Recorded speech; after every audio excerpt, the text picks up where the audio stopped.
Hi all, welcome back to my channel homely blogs in Kannada. ಇವತ್ತು just ಒಂದು ರೆಸಿಪಿನ share ಮಾಡ್ತಾ ಇದ್ದೀನಿ.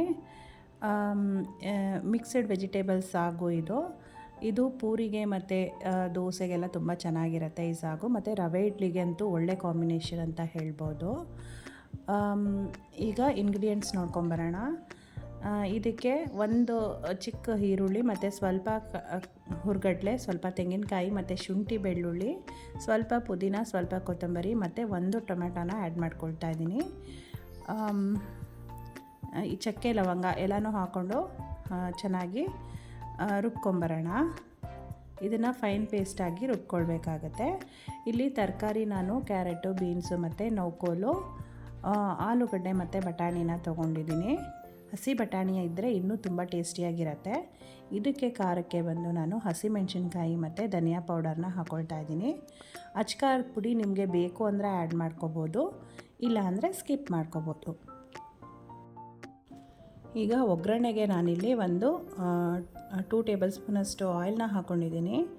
ಒಂದು ಈರುಳ್ಳಿ ಹಾಕ್ಕೊಂಡಿದ್ದೀನಿ ಮತ್ತು ಕರಿಬೇವನ್ನು ಹಾಕಿದ್ದೀನಿ. ಕರಿಬೇವು ಒಳ್ಳೆ ಫ್ಲೇವರ್ ಕೊಡುತ್ತೆ ಅಂತ ಹೇಳ್ಬೋದು, ಅದಕ್ಕೆ ಕರಿಬೇವನ್ನು ಕೂಡ ಸೇರಿಸ್ಕೊಂಡಿದ್ದೀನಿ. ಮತ್ತು ಚಿಕ್ಕದಾಗಿ ಚಾಪ್ ಮಾಡ್ಕೊಂಡಿರುವಂತಹ ವೆಜಿಟೇಬಲ್ಸ್ನ ಹಾಕ್ಕೊಳ್ತಾ ಇದ್ದೀನಿ. ಆಗಲೇ ಹೇಳಿದಾಗ ಕ್ಯಾರೆಟು, ಬೀನ್ಸು ಮತ್ತು ನೌಕೋಲು, ಆಲೂಗಡ್ಡೆ, ಬಟಾಣಿನ ಆ್ಯಡ್ ಮಾಡ್ಕೊಂಡಿದ್ದೀನಿ. ಹಸಿ ಬಟಾಣಿ ಇದ್ದರೆ ಇನ್ನೂ ತುಂಬ ಚೆನ್ನಾಗಿರುತ್ತೆ. ಹಸಿ ಬಟಾಣಿ ಈಗ ಸೀಸನ್ ಇಲ್ಲದೆ ಇರೋದ್ರಿಂದ ನಮ್ಮನೇಲೂ ಹಸಿ ಬಟಾಣಿ ಇಟ್ಕೊಂಡಿದ್ನಲ್ಲ, ಅದೆಲ್ಲ ಖಾಲಿ ಆಗಿದೆ.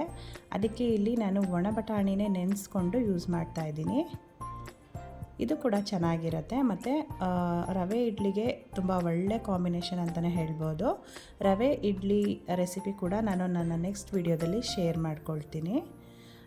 ಈಗ ರುಬ್ಬಿ ಇಟ್ಕೊಂಡಿರುವಂತಹ ಮಸಾಲೆ ಎಲ್ಲನೂ ಹಾಕ್ಕೊಂಡು ಚೆನ್ನಾಗಿ ರಾ ಸ್ಮೆಲ್ ಹೋಗೋ ಗಂಟ ಫ್ರೈ ಮಾಡ್ಕೊಳ್ಬೇಕಾಗತ್ತೆ. ಯಾಕಂದರೆ ಎಲ್ಲ ಹಸಿ ಮಸಾಲೆನೇ ರುಬ್ಕೊಂಡಿರ್ತೀವಲ್ವ, ಅದಕ್ಕೋಸ್ಕರ ನಾವಿಲ್ಲಿ ಚೆನ್ನಾಗಿ ಫ್ರೈ ಮಾಡಿದಷ್ಟು ಸಾಗು ತುಂಬ ಟೇಸ್ಟಿಯಾಗಿರುತ್ತೆ ಅಂತ ಹೇಳ್ಬೋದು. ನೋಡಿ, ಈಗ ಇದು ಚೆನ್ನಾಗಿ ಫ್ರೈ ಆಗಿದೆ.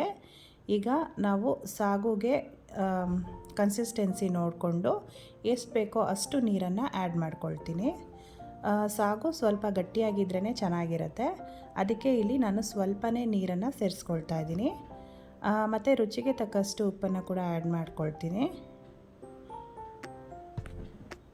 ರುಚಿಗೆ ತಕ್ಕಷ್ಟು ಉಪ್ಪನ್ನು ಆ್ಯಡ್ ಮಾಡಿ, ಆಗಲೇ ಹೇಳಿದಾಗೆ ಈ ತರಕಾರಿನ ನಾವು ಬಾಡಿಸ್ಕೊಂಡಿರ್ತೀವಲ್ವ ಒಗ್ಗರಣೆಯಲ್ಲಿ, ಆಗಲೇ ಚೆನ್ನಾಗಿ ಬೆಂದಿರುತ್ತೆ ತರಕಾರಿ. ನೀವು ಈಗ ಲಿಡ್ನ ಕ್ಲೋಸ್ ಮಾಡಿ ಒಂದೇ ಒಂದು ವಿಷಲ್ ಕೂಗಿಸ್ಕೊಂಡ್ರೆ ಸಾಗು ರೆಡಿ ಆಗಿಬಿಡತ್ತೆ. ನಾನು ಇಲ್ಲಿ ದೋಸೆಗೆ ಕಾಂಬಿನೇಷನ್ ಆಗಿ ಸಾಗುನ ಮಾಡಿಕೊಂಡಿದ್ದೆ.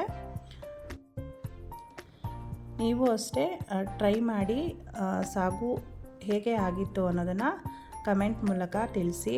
ವಿಡಿಯೋ ಇಷ್ಟ ಆದರೆ ಲೈಕ್ ಮಾಡಿ, ಶೇರ್ ಮಾಡಿ, ಕಮೆಂಟ್ ಮಾಡಿ. ಇನ್ನೂ ಸಬ್ಸ್ಕ್ರೈಬ್ ಆಗಿಲ್ಲ ಅಂದರೆ ಪ್ಲೀಸ್ ಸಬ್ಸ್ಕ್ರೈಬ್ ಮಾಡ್ಕೊಂಡು ನೋಡಿ. Thank you.